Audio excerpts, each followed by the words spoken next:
हम अपने मुल्क के लिए जान देने का जज्बा रखते हैं, लेकिन रसूल आज़म की शान पर अगर गुस्ताखी की जाएगी तो किसी कीमत पर बर्दाश्त नहीं करेंगे। मुसलमानों को ऊपर जुल्म ढाया जा रहा है, मुसलमानों के बच्चों पर गोलियां चलाई जा रही है, मुसलमानों का सताने का काम किया जा रहा है, मुसलमानों को जेल में डालने का काम किया जा रहा है, लेकिन उस एक को गिरफ्तार नहीं किया जा रहा है। मुसलमानों से नफरत करने का मतलब यह है कि तुम अपने देश से नफरत करते हो, अपने देशवासियों से नफरत करते हो। तो मुसलमान को हिंदुस्तान से अलग नहीं किया जा सकता और हिंदुस्तान से मुसलमान को अलग नहीं किया जा सकता। मुसलमान हो तो मुसलमान नजर आना जरूरी है, मुसलमान बनकर रहना जरूरी है, मुसलमानों जैसे अमाल जरूरी है। मिल्लत टाइम्स को आपकी जरूरत है, हमारी आप माली मदद करें।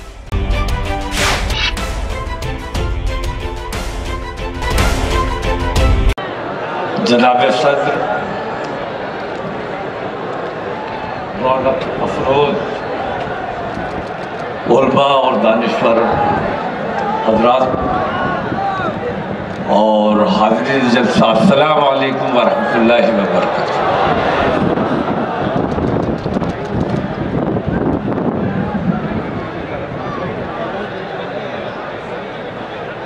आप लोगों का ये शौक, ये जज्बा देखकर जी चाहता है कि घंटों बात की जाए, लेकिन बहुत से मेहमानों को आपको सुनना है। इस वक्त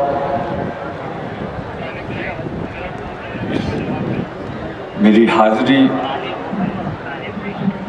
और मेरी मौजूदगी को मेरी ताईद और हिमायत समझें कि मुल्क के इत्तेहाद, मिल्लत के इत्तेहाद में जहाँ जिस वक्त जैसी ज़रूरत पेश आएगी, इंशाअल्लाह तौक़ीर नहीं बल्कि पूरी बरेली आपके साथ नजर आएगा। और मैं बरेली की बात नहीं कर रहा हूँ बल्कि पूरी बरेलवियत की बात कर रहा हूँ। और बरेली ने हमेशा इत्तेहाद और इत्तेफाक का पैगाम दिया है, अपने मुल्क की वफादारी का पैगाम दिया है, मोहब्बतों का पैगाम दिया है।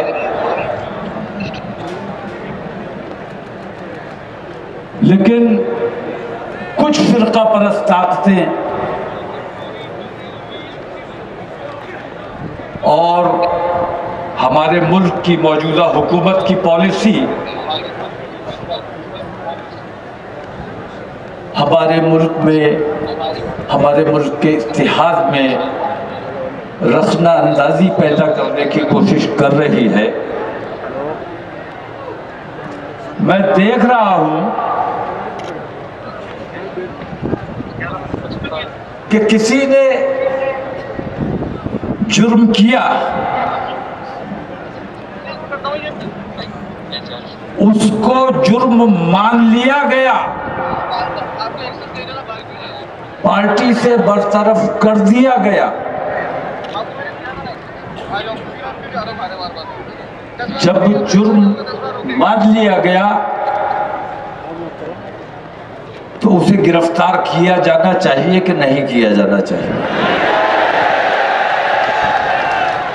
और मैं पूरे दावे के साथ कहता हूं कि जब तक गिरफ्तार नहीं करोगे ये कौम मानने वाली नहीं है।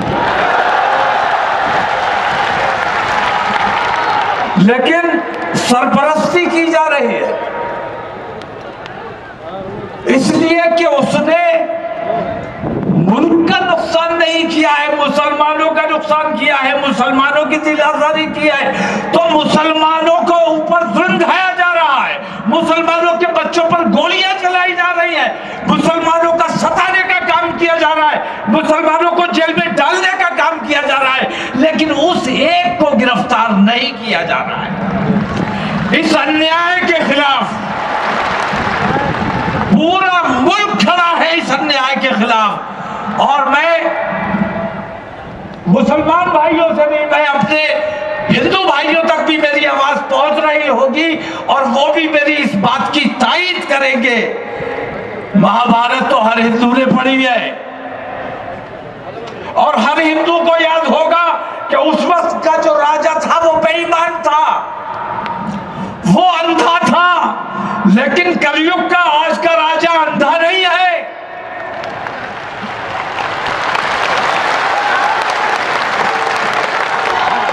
वो बहरा बना हुआ था, सब कुछ देख रहा था, सब कुछ समझ रहा था, लेकिन बेईमानी का साथ दे रहा था। उसका नाम था धृतराष्ट्र। याद है, आप लोगों ने भी सुना होगा।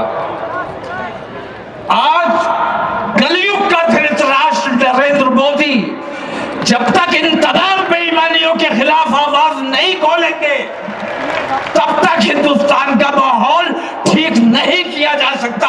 और हम चाहते हैं कि किसी भी कीमत पर हमारे मुल्क का माहौल खराब नहीं होना चाहिए। हम अपने मुल्क के लिए जान देने का जज्बा रखते हैं, लेकिन रसूल आज़म की शान पर अगर गुस्ताखी की जाएगी तो किसी कीमत पर बर्दाश्त नहीं करेंगे। हमने बहुत बर्दाश्त किया है। हनुमान चालीसा तुमने हमारी मस्जिदों के आगे पढ़ा, हमने सब्र किया। हनुमान चालीसा हिंदू को पढ़ना चाहिए, अच्छी बात है, पढ़ो। जय हनुमान ज्ञान गुण सागर पढ़ो। हिंदू नहीं पढ़ेगा तो कौन पढ़ेगा? लेकिन तू हनुमान के लिए नहीं पढ़ रहा था, तू मुसलमान को सताने के लिए पढ़ रहा था। हमने बर्दाश्त किया क्योंकि हम अमन पसंद है, अपने देश में अमन चाहते हैं। तुमने हमारी मस्जिदों के मीनारों पर भगवा लहराया, जबरदस्ती की, हमने सब्र किया, हमने जवाब नहीं दिया। बताओ ठीक है कि गलत है? हमने कभी जवाब नहीं दिया। सब्र करने वाले हैं, हमारा ईमान है कि अल्लाह सब्र करने वालों के साथ है। हमने तुम्हारी हर बेईमानी, हर जुल्म, हर ज्यादती को बर्दाश्त किया। तुमने खुद बम मारे, मुसलमानों पर इल्जाम लगाया। मैं ये पूछता हूं कि वो जो बम पूरे हिंदुस्तान में 2014 से पहले फूटा करता था, वो बम आज कहां गायब हो गया?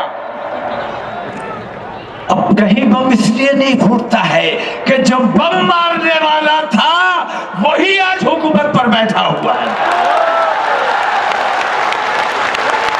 तो तुम्हारे अपने बखिए उधड़वाने से बेहतर ये है कि नरेंद्र मोदी जी, आप हमारे देश के प्रधानमंत्री हैं।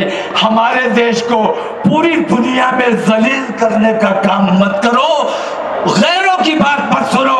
तुमने पूरी दुनिया के मुसलमानों की दिलाजारी करने का काम किया है, हमारी मस्जिदों पर हमारे ऊपर जुल्म किया।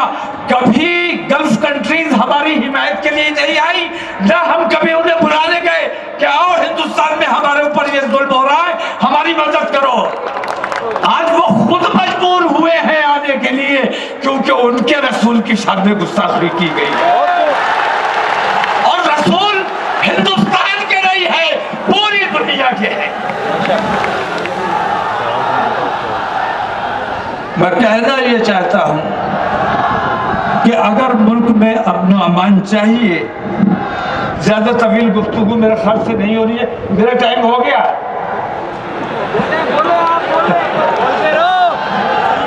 नहीं, ज्यादती नहीं होनी चाहिए। जो निज़ाम बनाया गया है उस निज़ाम के मुताबिक काम होना चाहिए और जो एजेंडा तय किया गया है उस एजेंडे के मुताबिक गुफ्तगू की जानी चाहिए।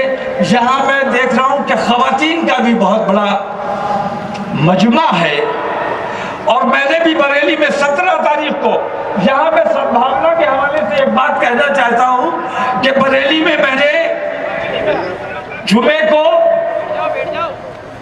10 जून को अपना प्रोग्राम रखा था एहतजाज का, लेकिन 10 जून को गंगा दशहरा हिंदू समाज का एक बड़ा त्योहार है, बड़ा प्रोग्राम होता है, तो हमने ये सोचा कि असल में लड़ाई तो आस्था की है। अगर उन्होंने हमारी आस्था को ठेस पहुंचाई है, हम बेचैनी महसूस कर रहे हैं, तो कम से कम हम उनकी आस्था का ख्याल कर लें। हमारा दिन फिक्स नहीं है, हम जुमेरात को भी कर सकते हैं, इतवार को भी कर सकते हैं। एहतजाज करना है, नरेंद्र मोदी को बताना है कि तू बेईमानी कर रहा है, इस बेईमानी को तर्क करते। तो हमने अपना प्रोग्राम के हिंदू समाज की महिलाएं भी निकलेंगी, बच्चे भी निकलेंगे, बूढ़े भी निकलेंगे।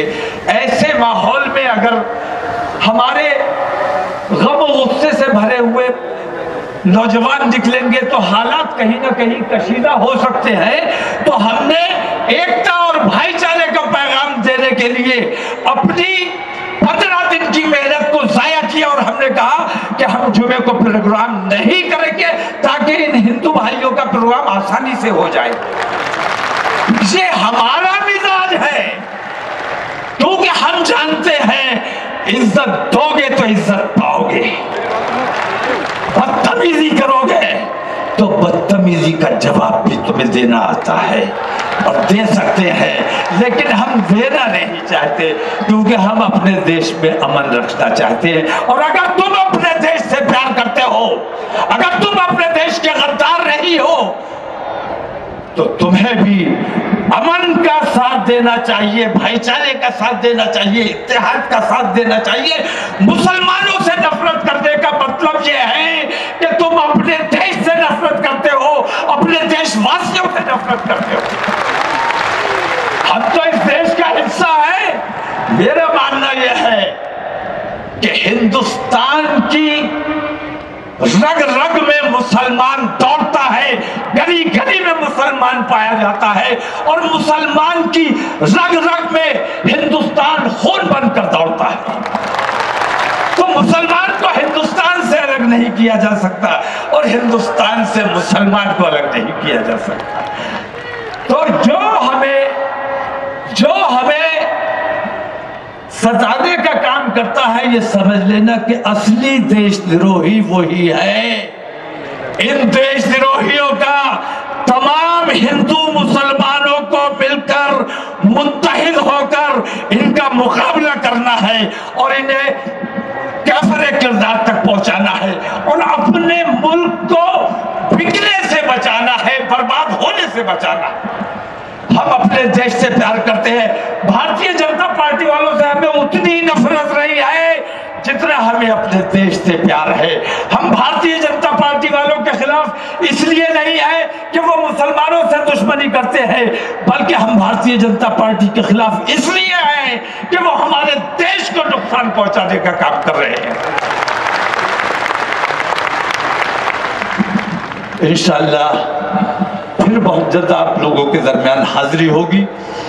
यहाँ खवातीन का बहुत जमावड़ा है। एक बात मैं हर जगह कहता हूँ और इसलिए इस्लाम में अपने उलमा जो जिले जिले जाते हैं, एक तो ये कि ये हमारे उलमा जब सफर पे निकलते हैं, हिंदुस्तान का माहौल आपने देखा है कैसा है।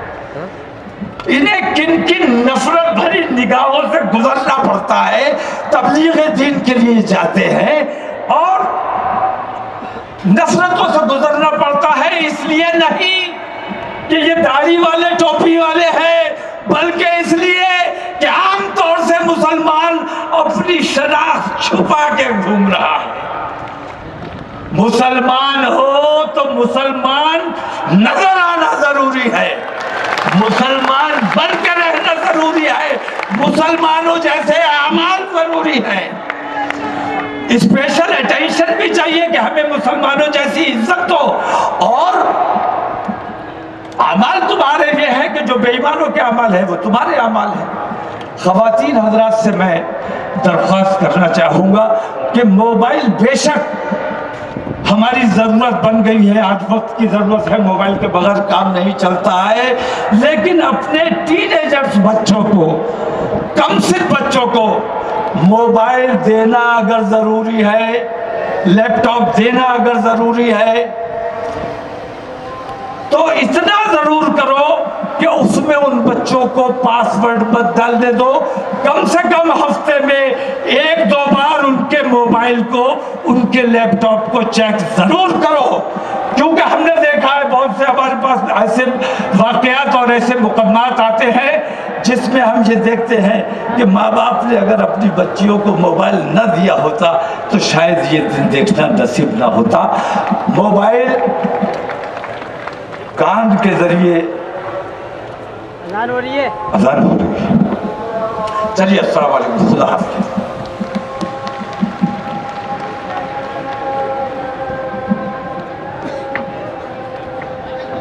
हमारी वीडियोस देखने के लिए बेहद शुक्रिया। मिल्लत टाइम्स की खबरें पढ़ने, सुनने और देखने के लिए गूगल प्ले स्टोर से ऐप डाउनलोड करें। यहां आप उंगली की क्लिक में पढ़ सकते हैं 4 ज़बानों में न्यूज़, उर्दू, हिंदी, अंग्रेज़ी, बांग्ला। आप ऐप पर मिल्लत टाइम्स की वीडियोस भी देख सकते हैं। अगर आप YouTube पर देख रहे हैं तो रेड बटन को दबाकर चैनल को सब्सक्राइब करें और बेल आइकन ज़रूर दबाएं। फेसबुक पर देख रहे हैं तो पेज को लाइक और फॉलो ज़रूर करें। ट्विटर और इंस्टाग्राम पर भी मिल्लत टाइम्स को फॉलो करें। मिल्लत टाइम्स की स्टोरीज हासिल करने के लिए टेलीग्राम और व्हाट्सएप पर बराह रास्त हमारे साथ जुड़ सकते हैं। हमारे काम से आप मुतमईन हैं तो इसे जारी रखने और मजबूत बनाने के लिए हमें सपोर्ट करें। स्क्रीन पर दिख रहे और डिस्क्रिप्शन में दिए गए अकाउंट नंबर पर मिल्लत टाइम्स को अपनी रकम भेज सकते हैं। अगर आपके इलाके का कोई मामला है, आपकी मसाइल को मीडिया में जगह नहीं दी जा रही है, तो हमें ईमेल करें या व्हाट्सएप पर मैसेज करें। हम उठाएंगे आपकी आवाज़। मिल्लत टाइम्स मतलब मजलूमों की आवाज़, नफरत के खिलाफ जंग, फर्जी खबरों से निजात। www.millattimes.com